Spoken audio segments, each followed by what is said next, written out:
Hello and welcome to the new season of Live Well with Barrie. If you've been following this series, you know it's about living well, well-being, and inspirational, positive people. Now this week we have none other than the legend that is Andrew Roachford. Nice to meet you. Good to see you. Nice and thank you for coming. I know you're a busy, busy man. Yep. We had to, I'm telling you, we had to actually wrestle him to the ground to get him here today. It was like that. I've got this session, that session, cancelled, but we finally got him here, which is great. Kidnapped. Yes. So how are you doing? Happily. I'm doing really well. I'm enjoying being busy. Yeah. I think that I feel honored to be this part of my career busier than I've ever been, I think. Right. Yeah. Because to many, it seems that you dropped out of sight for a while. Yeah. I guess it depends where you're looking from. Right.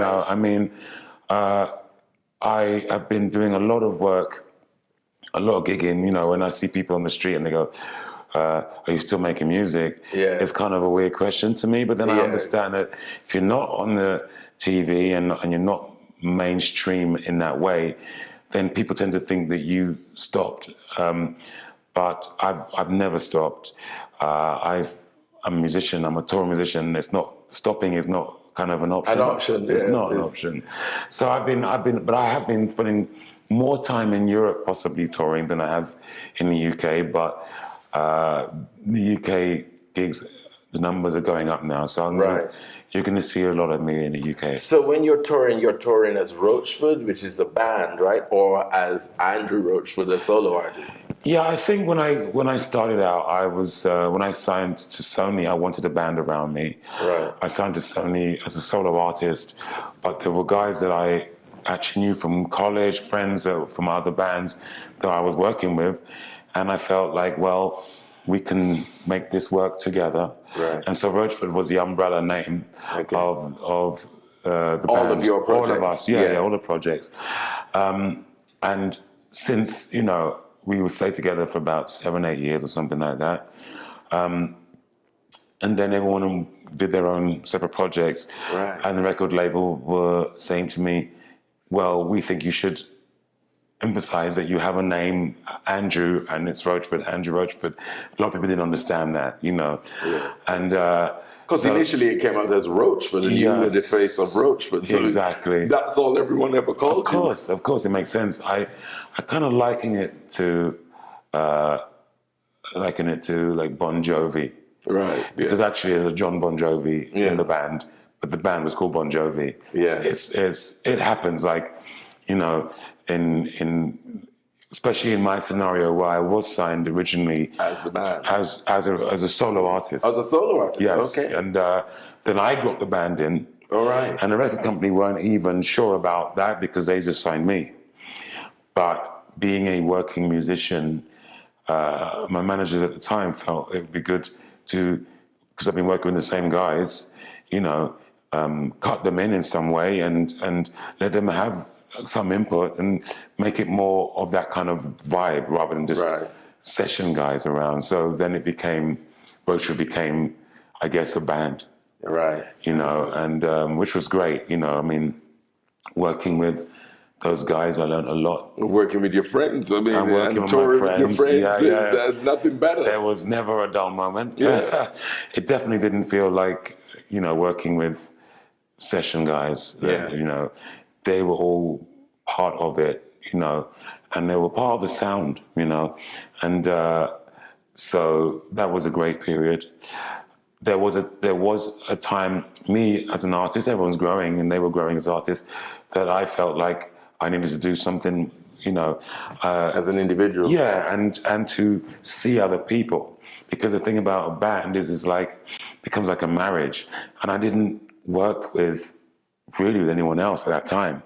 And I met some really interesting musicians and songwriters, but I was like, no, it's just a band vibe, and it's all of us or none. yeah, it was very much like that. Surprising some of the people that I didn't feel I could work with because they You felt like you were being unfaithful. Yes. Yeah. I didn't want to two-time my guys.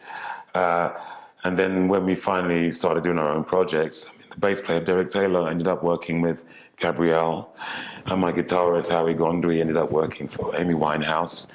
The drummer was the only guy that decided that he just wanted to get deeper into percussion and make percussion, and I think he'd had enough of the music industry, you know, which I understand. Yeah. But me, I felt like I was just starting. Yeah. And so, yeah, that was... Well, I guess it's different stages for different people, because we all have different feelings, emotions. So even though you've grown to a certain point together, where you feel you're at that point, you might be feeling in different places. Definitely. And when you think about it now, the first album came out 30 years ago. I'm too young. I don't remember anything that far. It was nearly 30 years ago. I was 5 years old when the first album came out. 30 years ago.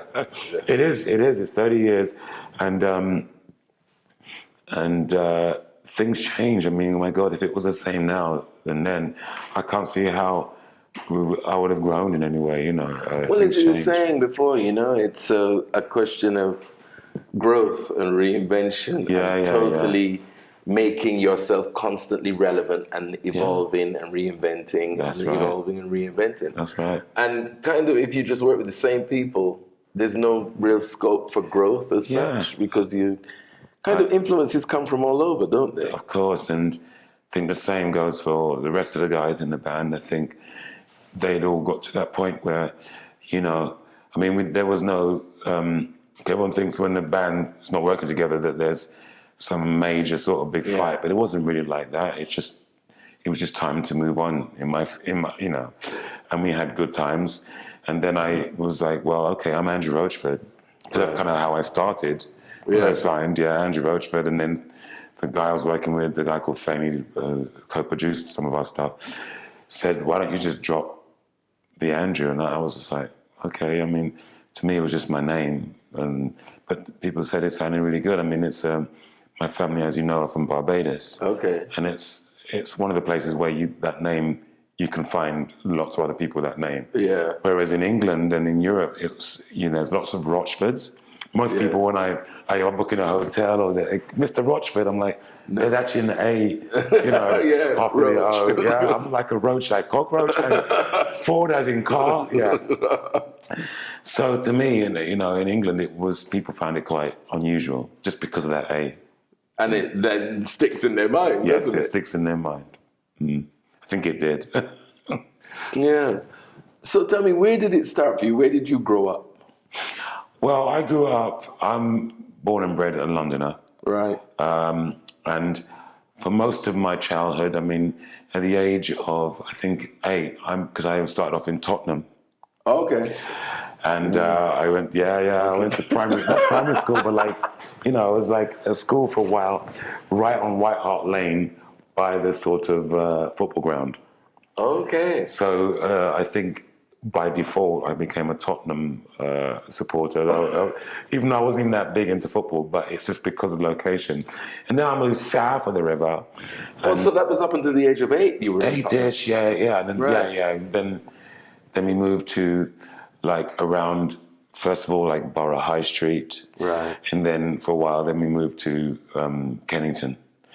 And since then, I've kind of stayed pretty much like southwest London, you know, between Clapham, Streatham, Kennington. So this is where I grew up. Right. And when I was in Borough High Street, was there for a few years, it was literally kind of the beginning of the city of London.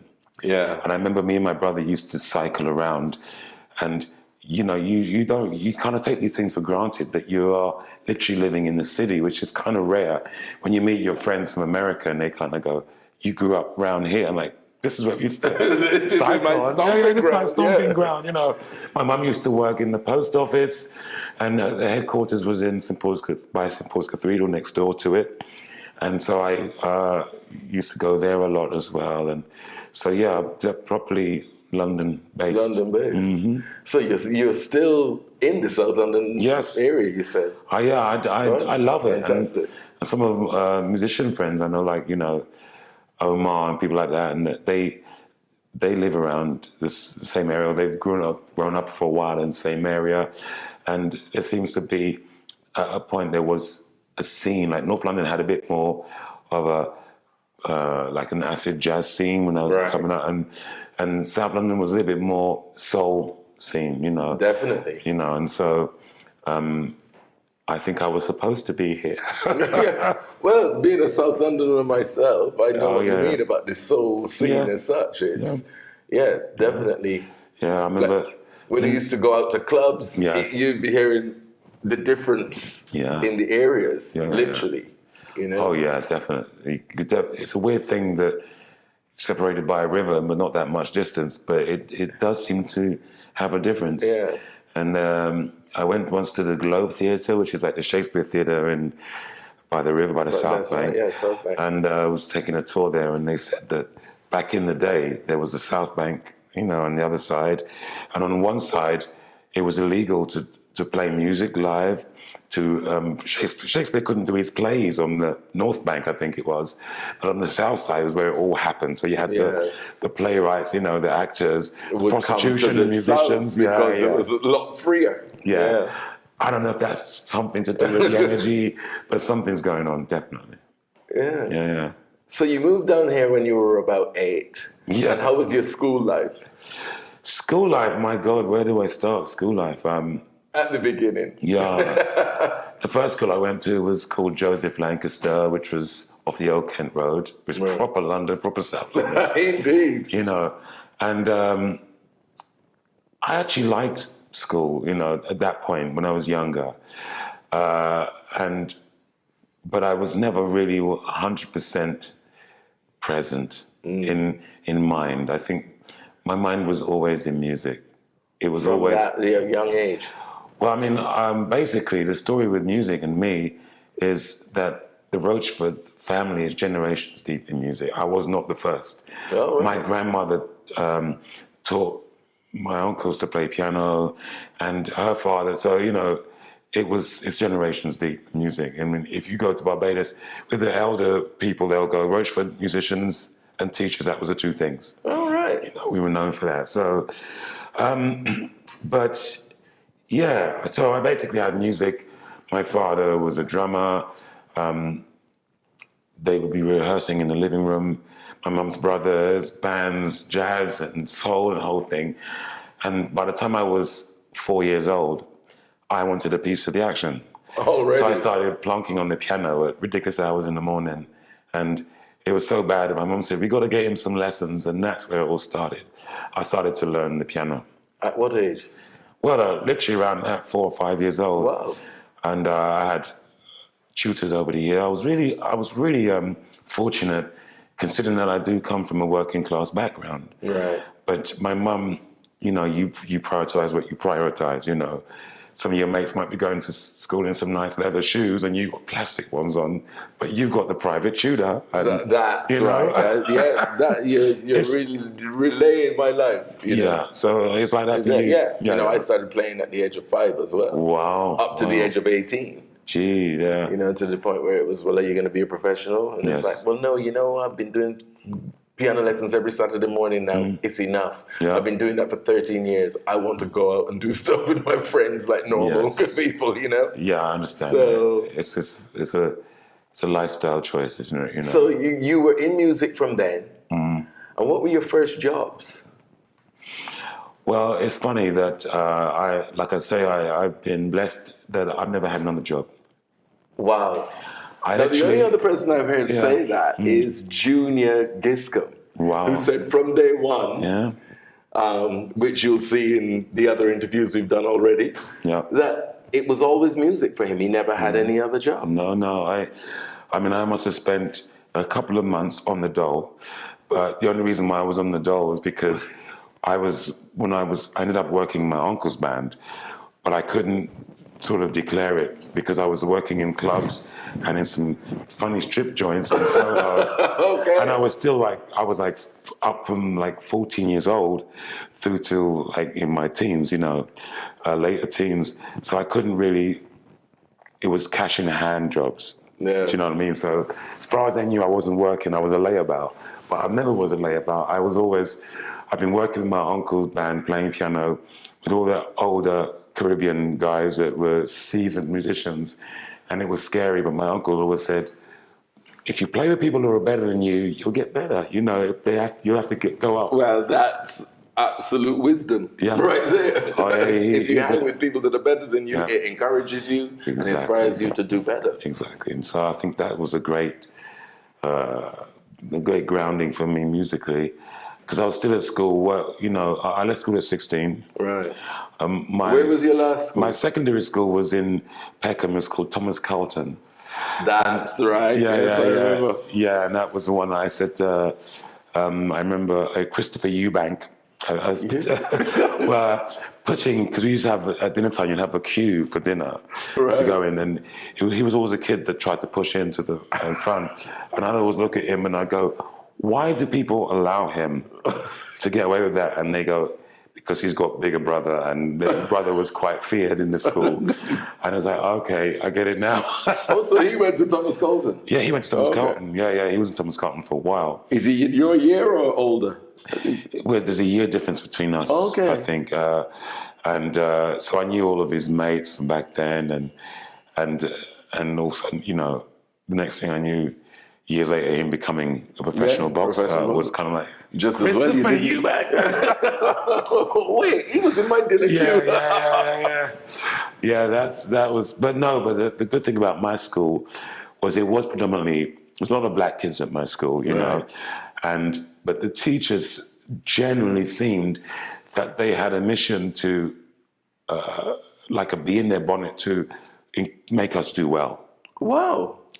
Which is unusual. I was just going to say that. That is commendable for you to actually recognize it, because a lot of people that relay messages from schools like that are like, you know, they were either victimized or racially abused or discouraged from their dreams. No, we had the opposite. No, we had a bunch of hippies teaching us. I mean, not every teacher. There was a couple, but they stood out like a sore thumb. The ones that were really Jobsworth and maybe a little bit iffy in their, you know, racial views. You know. But generally, I mean, my music teacher, who was also my English teacher, and was one of the biggest champions in my life, in the sense that he said, you know, you've got it, and he encouraged me in music, got me to start a school band. Wow. And, you know, I remember the school band when we first started out, because our school wasn't as well facilitated as some of the schools in Peckham were. Peckham boys, I mean, ours was a bit of an embarrassment. It was kind of a school that they sent people to when you got kicked out of other schools. Really? But it had a lot of reputation it had. Yeah, because it's one of those where when you were enrolling, it was the last one that was available, and I was late, I guess. My mum was later, and so I didn't know anything about it until I got there, and I was like, okay. But I had to say it was a great school, and a good example of facilities is that we didn't have a drum kit, and I started the school band. We had two cymbals, and I had one on that way around on the table and one upside down, use it like a hi-hat, and it was so embarrassing. And my teacher said to me, you know what? It's to do with the headmistress at the time. She wasn't really into music. Yeah, but what we did is we played at her local church as a surprise thing, but with the equipment that we had. And she was so embarrassed. Literally within a few weeks, we had a real drum kit. That's the way to do it. Shame people into it. Shame people. But it was such a great school. I'm glad I went there. Well, you're one of the products of it. So. Yeah. You know, and I'm still in touch with, I have been in touch with some of the teachers still.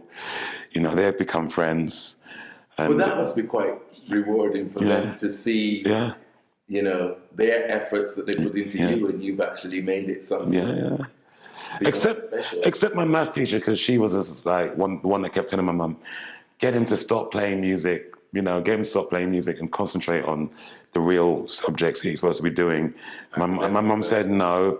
And then years later, she said to my mum, I'm glad you didn't listen to me. You know, because, hey. So did you show promise as an academic as well? My reports were always, you know, he has got promise. Could do better. Yeah, but he doesn't want to apply. Yeah, exactly.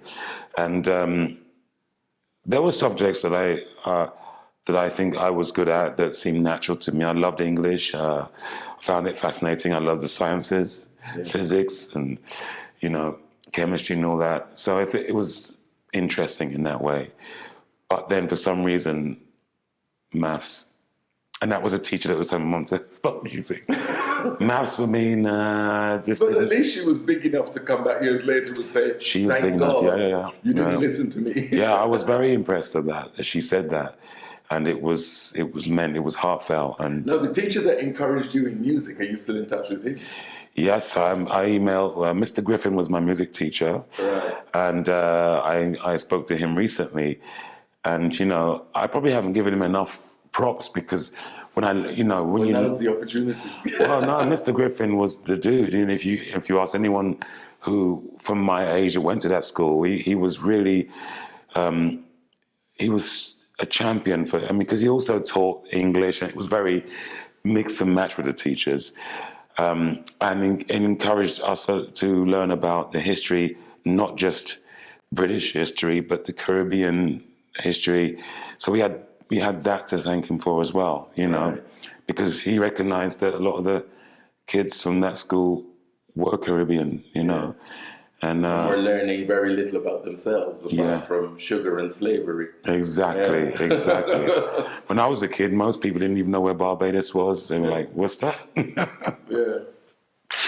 Little dot on the map, sometimes you didn't see it. Indeed. Most of the islands are. But that teacher, you know, I spoke to him, and, you know, they're very proud of me, and it's great that we've managed to remain connected in that way, you know. It was great times, man. Oh, a bit of reminiscing there. You see it? Yeah, no, it's great. Yeah. It was good. I left school at 16, that was it, though. Yeah. You know, I knew what I was going to be doing, and it was going to be music. Okay. No doubt. So can you recall your first major gig? First major gig? How do I define major? I mean, as in my band, I guess it would have been when we were opening, we started off supporting.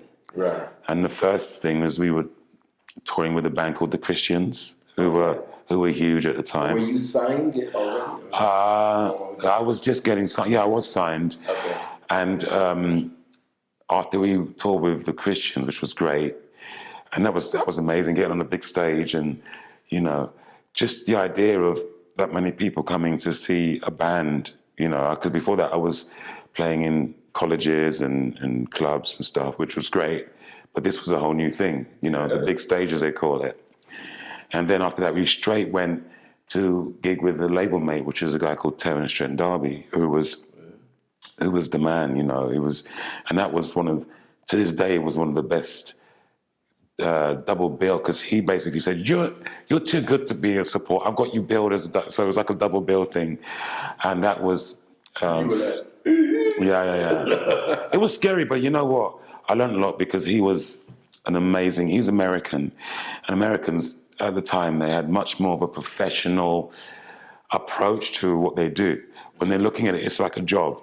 So I'd watch him in the sound check, and even when he was speaking to the audience, it was all rehearsed. Which is a very American way. English people will get up there and we kind of wing it. Organic and wing it. But America is about the showbiz, and you got to get it right. And, you know, to be fair to him, it worked, you know, because it was just seamless. And he was, and is a phenomenal singer. And we became friends, you know. Right. And it was great having someone in my corner, because he was one of the guys that, when my demo was going to CBS, Sony, he was one saying, you got to sign this guy, you know, you got to sign this guy. And they listened to him because he was the big... Oh, somebody in prominence. Yeah, you know. And then I put my first album out, and things changed. How was the feeling?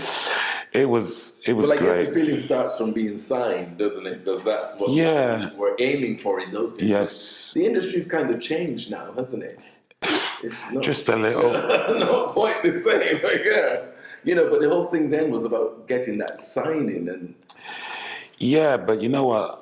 I think, you know, because I had a very, up to then, between leaving school at 16 and I got signed, I was already like 19, 20. So in that time, I got a lot of experience. I'd worked in a studio with a band called The Clash, which was a punk rock band on their last album. And basically Joe Strummer took me under his wing, and he talked to me a lot about the industry, and I wasn't so naive and gullible. And I knew that I needed to get a record deal simply because in order to make the record the way I wanted to make it, the studios cost a lot of money. They're like sponsors to me. So when I got a record deal, it wasn't like, oh, a lot of people, they go, oh, I've made it, I'm there. I was not like that. Still work to do. Yeah, I was just like, now I can get in the studio and I can get the equipment that I need. And it was more about that. I hadn't even looked that far ahead as to, well, then what happens? You know, so it was almost a little bit of a shock. All this stuff. And I never forget that the week we had the first record out, stop me if I'm talking too much, kids. So when you ask someone about their life, it's like, okay. That's why you're here. That's why you're here. Edit. And we did a club gig at Marquee, which was a very famous on Water Street. Oh, Marquee. Oh, no. You're thinking about the other one, which was called the, oh my God. I know the one you're talking about. Yes. That was a famous one that's closed down. Yeah, the Mean Fiddler. Mean Fiddler. Yeah. But the Marquee was like Jimi Hendrix, the Beatles, the Stones. Everyone had sort of started doing gigs there. So it had that history. And I walked in, did the soundtrack. I came out and there was this queue going all the way down Wardour Street. I said it to someone in the queue. I said, "Who are you going to see?" And he looked at me and was like, "You pillow." I'll never forget. And then you go on stage and they're singing the words that you spent time in your bedroom, in your own space, writing, and all of a sudden those words are being said back to you, and you go, This is different, because you don't know to expect that. You know, this is another world. It was like I realized that I kind of stepped into another mode there. And it's actually, your words have more power now. Yeah, exactly. And, you know, the thing that I love, I'm sharing it, and other people are actually loving it too, which is the ultimate feeling. There's nothing better how over the years people will come to you, and I'm sure a lot of artists will tell you this, where people will tell you how much your songs or their song meant to them, and how it saved them from depression, or when their kid was going through something, or blah, blah, blah. And I don't think I can't imagine, I mean, I've not won any major kind of awards as far as, you know, industry things. But I can't imagine there being a better feeling than that. I really can't. Well, every song that every songwriter writes has meaning to them. There's no such thing as a bad song or a rubbish song. You know, to the public, they listen and say, oh, I don't like that, or I don't like this. But to the writer, every single one has a meaning. I think so. I think as an artist, you want to invest in what you're doing and put yourself into the music. It's more than just, you know, writing a song. You actually just, you're just actually relaying stuff that's coming from your heart, especially like with soul music and stuff. And I was going to say to you, like, when I left school, I ended up in a reggae band, which is really random. And how it happened was my mum bought me a bass guitar, which I don't even know why up to this very day, because I never played bass. And the first day I had it, I was standing in the bus stop with this bass, and this guy comes up to me and said, "Yeah, you play bass like that?" And I kind of went, "Yeah," because I was bluffing, you know. And I ended up getting asked to do an audition for this reggae band, and I don't know how, but I managed to get the audition, and I ended up playing bass for this band. And eventually I started writing a few songs. And in those days, it was the lovers rock scene and the dub thing. And but even when I was writing that kind of thing, I was put everything into what, you know, as in, it was never light for me. It was always like, this is really what I'm feeling right now. It's like, you know. At this moment, this is what I'm feeling. Yeah. And having said that, I learned soul, the feeling of soul, I think I got introduced to by a lot of the Jamaican reggae singers.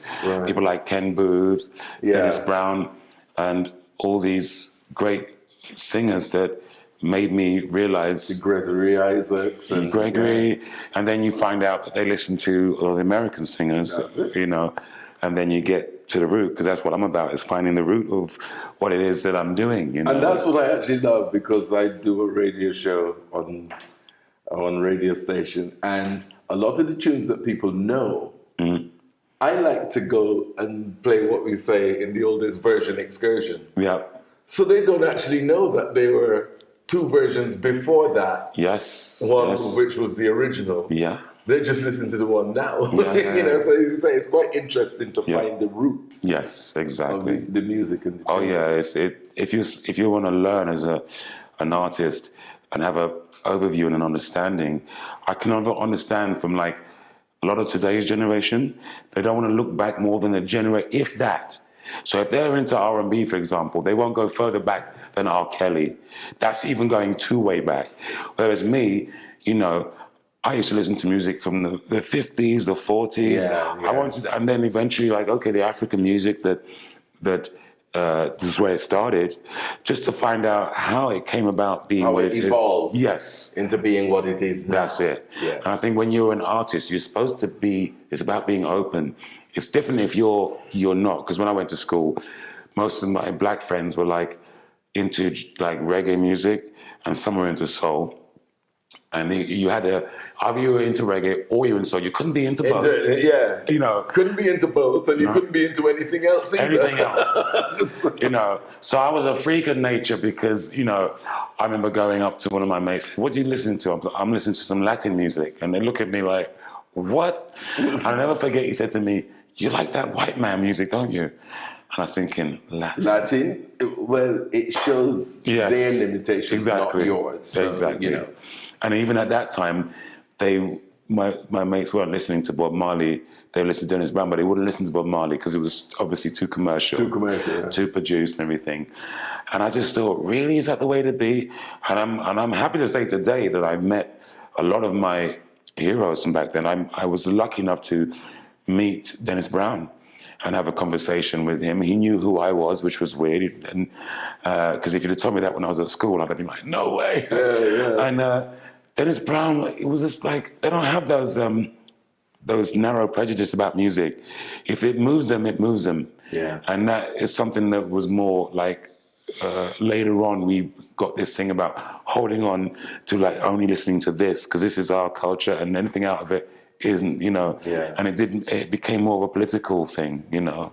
And it's, you know, certain generations, like our generations before, they are aware of things outside of their box. Yes. So, you know, we would know the relevance of Duke Ellington or Billie Holiday or Ella Fitzgerald or Charlie Parker. You know, you knew who those people were. And they're not even close to our generation. Exactly. Yet you find that the generations following us, they're unaware. Yeah. And as you said, they don't want to go further back than R. Kelly. They don't want to go further back. And the ones that dare do that normally are the ones that are way ahead of everyone else. Because their music has a lot more of a rounded depth to it. Because they know exactly what it is that they're doing, where it comes from. So they're doing it from the ground up. The ones that only want to go back a generation, it's hard to get that much depth to what you're doing. I'm not saying you can't, but it's just, but you've got less to work with. You have less to work with. Exactly. You're working with a narrower band, and I would always say to, like, my nephew is he's getting into music now. He's making beats. He's producing. Luckily, he's a bit different because he grew up in America, and so he listens to all kinds of music, and he grew up in a musical family. You know, the Roachfords. But his friends think he's crazy as well, because they only want to listen to the grime music. If it's not electronic, they're not interested in those beats. And he wants to put real instrumentation, and they just think, what is he on? But I think that's the difference between people who listen to music and people who love music. There's a big difference. You know, you listen to music, you can hear something in the background, you throw yourself around to it. But people who love music, you love that world music, because great music comes from Africa, from India, from South America, from the Caribbean, from Europe, you know, it's From people. so you can listen to Stevie Wonder as well as listen to Frank Sinatra. Yeah. You know, And actually, when you're listening to Stevie Wonder, you'd be surprised how much influences you're listening to that you would never believe. You know? And that's the point, you know. And the whole thing about, but I think as well with the what we call the layman, the people who actually buying a lot of these people, especially when you're younger, your music is an extension of where you think you fit in society. Okay. So it's also about what it is. It's like your fashion, the group that you belong to. It's almost tribal.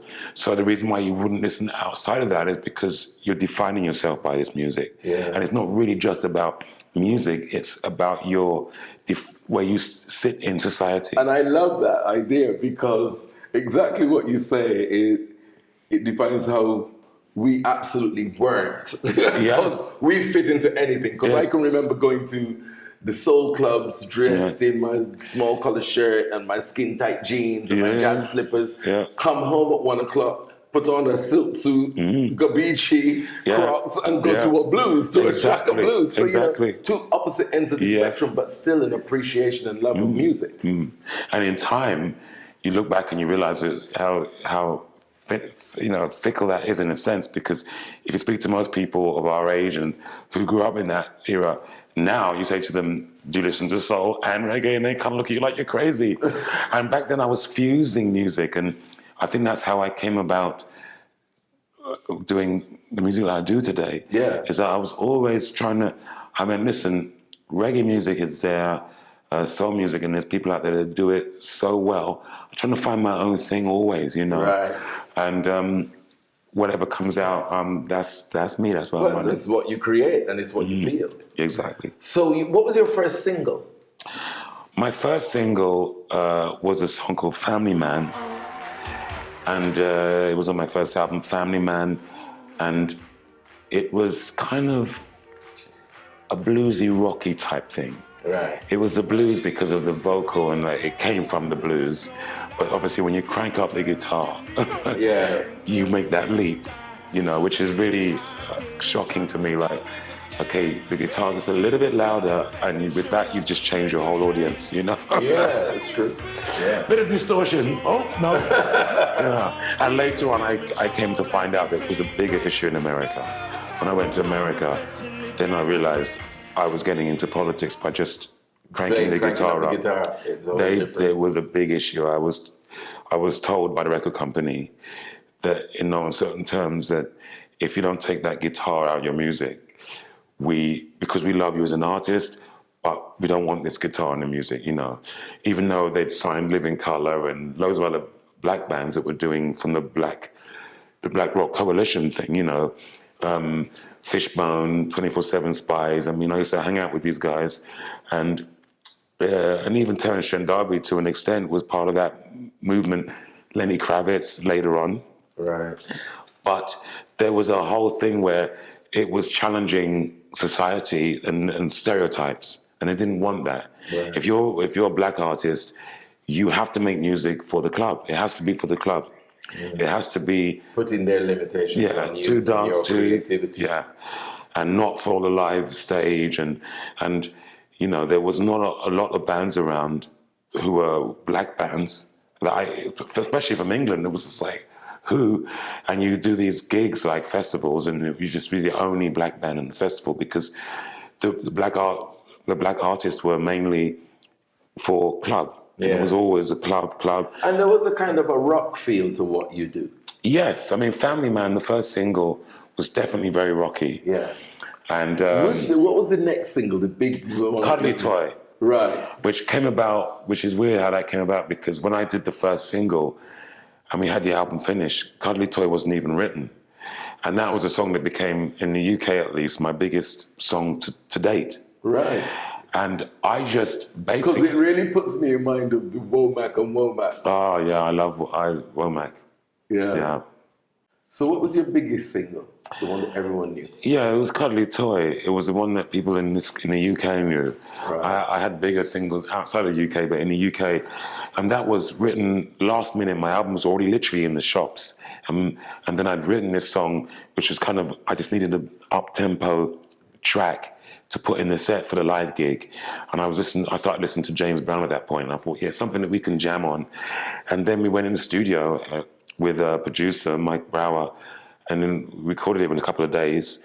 They took, and we mixed it in New York, and they took the album out of the shops and repackaged it with that song. Wow, so they had to repress Yes. the whole thing. Yeah, so there's people who have copies of the first album without the song, which became the biggest song. Wow. Yeah. And I think they got refunded, but whatever. But yeah, that was the second single. Okay. And when Because it's very much in keeping, as I say, like the Womack and Womack. which feel. Yeah, I love Womack. Is it Womack and Womack? Well, there's Womack and Womack, which is Cecil Womack and his wife Linda, who was the daughter of Sam Cooke. Yes. And then his brother or his cousin, Bobby Womack, is a completely another separate artist. But Womack and Womack did Love Wars. That's it. You know, it's very Teardrops. Love Wars. Yeah, I know. You know, the thing about that was I realized that that was my niche, because it took me a while up to this point in my life to really find what was it I was trying to do. Right. And really the Womacks had already done it. And they'd got this Southern soul thing. Yeah. Which is really what I was trying to do, Okay. which is soul music, but the Southern soul was still using live instruments, and they still had the blues element in their music, which a lot of the rest of the black music had kind of gone away from that, because it was like, we don't want any more of that. It reminds us of a time we're trying to get away from. The new black society was progressing, and it become more, you know, refined in that way. So the Luther Vandross thing of the 80s was more where heads were at. But yet, if you would go to the south of America, in the countryside of you know, they still kept that thing to this day. Really? Yeah. Okay. You can still go to the bars, and they still have this, you know, the Zydeco thing, the old, that kind of soul, Southern soul, it still exists to this day.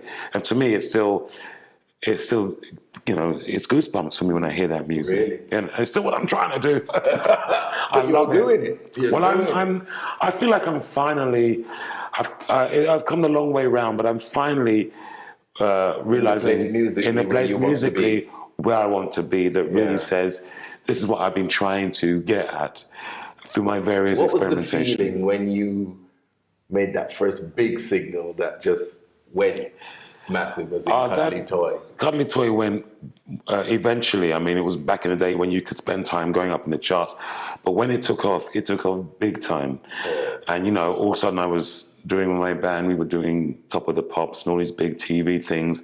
I saw that. Yeah, you know, and you couldn't turn on the radio for more than 10 minutes and not hear it. Mm. And to an extent, same in America. I went over to America and it was in the top 20 in the Billboard. And all of a sudden things were crazy, because then I was considered, I guess, a pop star. Yeah. Which I kind of went, oh, I'm a pop star now. And it was kind of weird, because then you'd be doing gigs and there's screaming girls and the whole thing. And it was great. You know, it was good for the ego as a young guy. It's like, hey, I'm a pop star. But in my heart, I knew it wasn't who I wanted to be. Yeah. You know, my heroes were the people who, like Stevie, who were allowed to be musicians as well. Elton Johns, these kind of people, Sly and the Family Stone. That's kind of where I naturally wanted to be. But I was with a major label, and it was about pop hits, so I fell into that, and I enjoyed it for a while. But eventually, I found my way back into, I guess, cultivating a more album artist, which is what I've always been. But I had to convince the British public that I was that, because Cuddly Toy was so big. Yeah. People's perception of me was a pop star. Yeah. And they kind of thought that's what I was. And I was that guy that got up and on stage and was being that, but they never considered me a real musician, which was just like, how did that happen? I needed to address that. Okay. And I needed to address that. And so that's kind of what I spent now, the last years of my career so far doing, is actually completely, constantly surprising people. You know, they come to a gig, and because of the resurgence of the 80s, all the Cuddly Toy crowd have been coming to my gigs, and they kind of go, they don't know what to expect. And then they come to the gig, and they get something that they never bargained for. Yeah. And I can't explain to you that feeling, because I always known what I am. Yeah. But if I had a penny for every time someone said, I didn't expect that, you know, Donald Trump, nothing, you know, I would have ridiculous money. Well, because, one of my favorites was Should I? Is it Should I? How could I? How could I? That's yes, it. yeah. I mean, those are the songs that really were more getting to what I was about, dealing in subjects that I felt actually speak to people, you know. I mean, don't get me wrong, Cuddly Toy did a lot of good things for me in my life, and it brought me a crowd and it brought me a stage and everything. But at the same time, it was almost like a red herring to what people thought I was. Whereas How Could I, that album, Feel, and Permanent Shade of Blue, which were later on in my career, which did better in Europe really than they did here, because people didn't know Cuddly Toys. They didn't have this preconceived idea. Yeah. So they know me as a live performer, and I've always been that, you know. Okay. Now, you are a friend of one of our previous guests, Ben Love. How did you all encounter each other? Well, with Ben Love's an incredible guy. Amazing. You know, he happened to be, at the time, one of the girls working at Sony in A&R. Yeah. Were his girlfriend, and I think I was dating a friend of his girlfriend. Okay. And it's kind of how we met initially and became friends through our girlfriends, you know.